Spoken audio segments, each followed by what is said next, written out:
बहुत नकल करती थी। अगर सुधा कोई चीज खरीद कर लाती तो मधु उससे दुगनी महंगी चीज खरीद कर ले आती, और अगर मधु कोई चीज खरीदती तो सुधा तुरंत उस चीज के जैसी दूसरी चीज खरीद लाती। ऐसे ही दोनों रीस करती थी। उन दोनों की इस आदत की वजह से घर में सभी बहुत परेशान थे।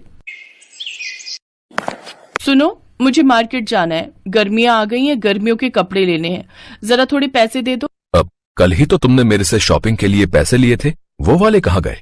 वो उनकी तो मैं डबल बेड की चादर खरीद लाई। गर्मियों में सूती चादर बिछाने का मन करता है। अब तुम ये फालतू की टोका टाकी मत करो, पैसे दे दो। ठीक है, ये लो।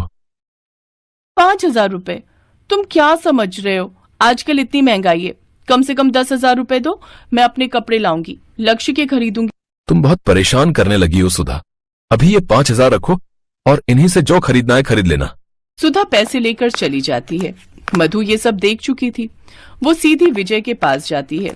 सुनो, मुझे 10,000 रुपए दो, मुझे गर्मियों के कपड़े लाने हैं। 10,000 रुपए? पिछले हफ्ते ही तो तुमने मेरे से 5,000 रुपए लिए थे। तुमने बोला था कि गर्मियों के कपड़े लाने वाली हो, फिर क्या हुआ? वो पैसे कहाँ गए? अरे यार, तुम भी बहुत सवाल करते हो। मैं उसकी बेडशीट खरीद लाई। अजय भैया एक सवाल नहीं करते, उन्होंने फौरन भाभी को पैसे निकाल कर दे दिए। तुम तो मेरे से हर बात पूछते हो, अब दे रहे हो या नहीं? ये लो, अभी 5 है, 10 नहीं है मेरे पास। सुधा और मधु का बस यही चलता रहता था। सुधा ने अगर बेडशीट खरीदी है तो मधु भी खरीद कर लाएगी। दोनों ने एक दूसरे की नकल करनी ही है, ये बात उन्होंने ठान रखी थी। अरे सुधा बहू, तुम कहाँ जा रही हो? आज शाम का खाना नहीं बनना क्या? माँ जी, मैंने दोपहर का खाना बना दिया था, शाम का खाना मधु की जिम्मेदारी है। मैं बाजार जा रही हूँ, मुझे कुछ सामान खरीदना है। भाभी, मैं भी बाजार जा रही हूँ। मैंने सुबह का नाश्ता बनाया था, दोपहर की रोटी में तो खाली फुलके ही सेकने होते हैं, सब्जी तो सुबह ही बना दी थी।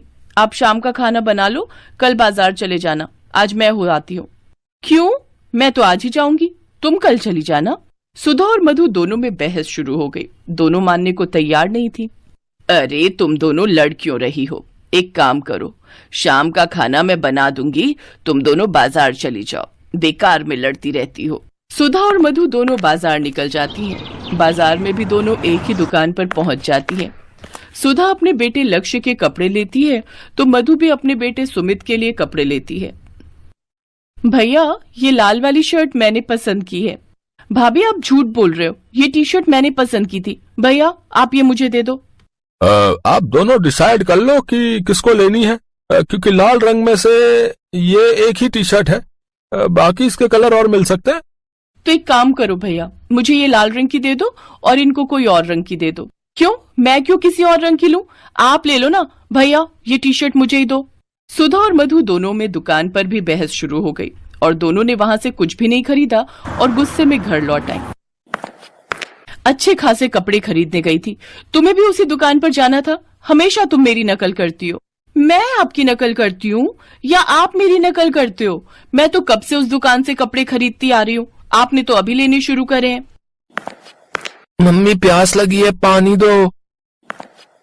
अरे मधु, सुमित पानी मांग रहा है, उसे पहले पानी दे, बाद में लड़ती रहना। तुम दोनों एक दूसरे की रीस करना कब छोड़ोगी, ये तो राम ही जाने। सुधा और मधु दोनों काफी देर तक लड़ती रही। उसी रात उनके साथ एक अनहोनी घटना हुई और विजय की राशन की दुकान में आग लग गई। कुछ भी नहीं बचा, सब कुछ जलकर खाक हो गया। लेनदार दरवाजे पर बार बार पैसे मांगने आने लगे। अजय और विजय बहुत परेशान थे कि आखिर वो कर्जा कैसे चुकाएं। तब सुधा और मधु ने एक साथ मिलकर उन दोनों की मदद की। मधु, मेरे पास सारे जेवर और जोड़े हुए कैश को मिलाकर 6 लाख रुपए बन रहे हैं। भाभी, मेरे पास भी 6 लाख ही हैं। शायद हम दोनों एक दूसरे की नकल करते हैं, इसी वजह से हमारे दोनों के पास पैसे भी बराबर ही हैं। पर आज हम दोनों के ये पैसे हमारे घर में काम आएंगे। भाभी, हमें मिलकर अपने परिवार का साथ देना है। हाँ मधु, तुम ठीक कह रही हो, हम ये पैसे इन्हें दे देते हैं। सुधा और मधु पैसे अजय और विजय को दे देती हैं। 12 लाख रुपए? पर ये तुम दोनों में से किसके हैं? ये हम दोनों के पैसे हैं। हम दोनों ने बराबर पैसे जोड़े थे, इसलिए हम दोनों ने एक साथ मिला लिए। आपको इन पैसों की जरूरत है, ये आपके काम आएंगे। मेरी दोनों बहुएं कितनी समझदार हैं। तुम दोनों को देखकर लगता ही नहीं कि तुम दोनों कभी छोटी छोटी बातों पर लड़ाई भी करती हो। सुधा भाभी, आपके और मधु के कारण हमारा काम आसान हो गया। थैंक यू भाभी, थैंक यू मधु।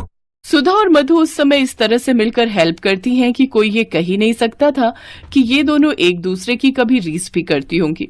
उन पैसों के कारण अजय और विजय की चिंता बहुत कम हो गई। अजय और विजय ने एक बार फिर से दुकान को ठीक किया और शुरू किया, पर अब सुधा और मधु दोनों में आपसी प्यार बन गया था, जिस कारण उन दोनों ने एक दूसरे की नकल करनी छोड़ दी और एक साथ मिलजुल कर रहने लगी। ऐसी मज़ेदार कहानी देखने के लिए हमारे चैनल को सब्सक्राइब